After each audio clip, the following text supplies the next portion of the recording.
Bartholomew Buttercup, a man whose brilliance was inversely proportional to the size of his collection of novelty socks, was convinced he could revolutionize lawn care.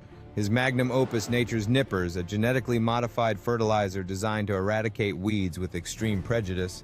The secret ingredient, a dash of deactivated, or so he thought, Velociraptor DNA acquired from a suspiciously cheap online vendor specializing in prehistoric curiosities.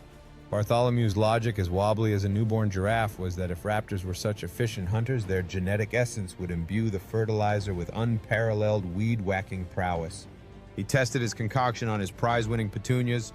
They didn't just die, they vanished, leaving behind perfectly circular patches of bare earth that looked suspiciously like tiny dinosaur nests. Undeterred, Bartholomew scaled up production mixing vats of the emerald green fertilizer in his backyard using a cement mixer he'd won in a competitive thumb wrestling match. He then generously donated several barrels to the local park, envisioning a weed-free utopia. That afternoon, Agnes Periwinkle, a sweet elderly lady known for feeding the park's resident geese stale crumpets, noticed something odd. The geese were twitchy. Their honks sounded less like friendly greetings and more like high-pitched battle cries. Their waddles had a newfound springiness, almost a pounce. Then it happened. Gerald, a particularly portly goose known for his gentle demeanor and love of discarded ice cream cones, let out a shriek that could shatter glass. Feathers ruffled his neck, elongated in a distinctly reptilian fashion, and a set of surprisingly sharp, serrated teeth erupted from his previously benign beak. His wings, once used for graceful, if somewhat clumsy landings, now sported wickedly curved claws. Gerald the ice cream aficionado had become Gerald the goose raptor. Chaos erupted. The other geese, exposed to Bartholomew's ludicrous fertilizer via the freshly treated grass, underwent similar transformations. Soon the park was overrun by a flock. A park transforms into chaos as a sudden flock of menacing feathered creatures descends. Their beady eyes fixate on picnickers, turning drop food into frantic struggles.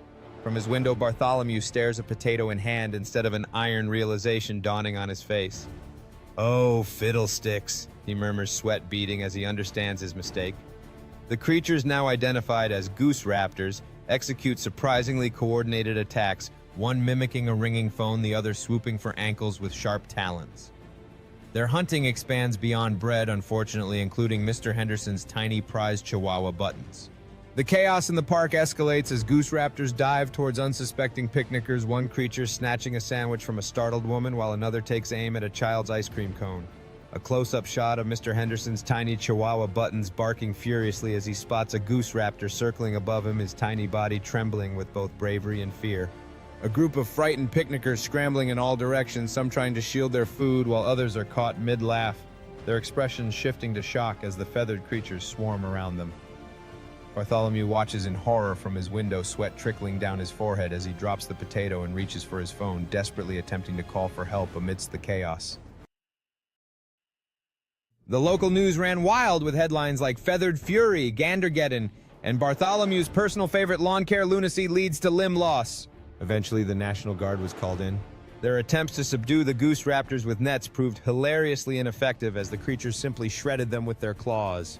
One particularly brave or foolish sergeant tried to reason with a particularly large goose raptor named Agnes, after the crumpet lady, much to her dismay, only to have his helmet snatched and used as a rather stylish, if slightly bloodied nest.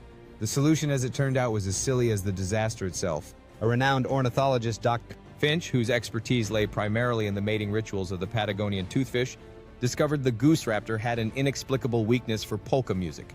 Apparently, the rapid accordion-heavy rhythms induced a state of bewildered immobility, so the National Guard, armed with oversized boomboxes, marched into the park, blasting a relentless barrage of oompa-infused